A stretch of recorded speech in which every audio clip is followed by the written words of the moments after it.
নমস্কার, আমি একটি কবিতা বলব। কবিতাটির নাম 25শে বৈশাখ। কবি বরুণ হালদার। শুধু ফুলে নয়, মালায় নয়, জন্মদিনে বরণ করি মনে।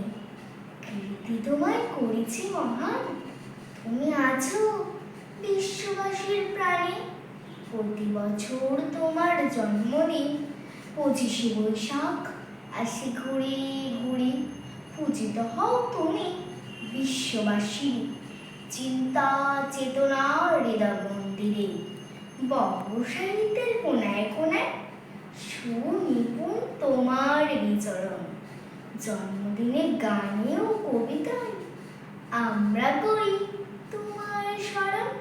তোমার সৃষ্টির সব যেন প্রবাহমান অসীম অমৃতধারা।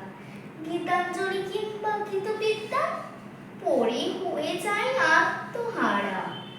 আমাদের ছেড়ে চলে গেছো অমৃত লোকে বহুকাল আগে। আনন্দে কিংবা বিষাদের দিনে তোমার বাণী হৃদয়ে জাগে। জন্মালে তার মৃত্যু হবে, হেতা কেউ নহে অমর। তোমার সৃষ্টির অমৃত বাণী করেছি তোমায় অমর। বিশ্বগুরু, মনের গুরু, আমার প্রাণের গুরু তুমি। দিন রাত পাই তোমার ছোঁয়া, ধন্য যে হই আমি। দিন রাত পাই তোমার ছোঁয়া, ধন্য যে হই আমি। নমস্কার।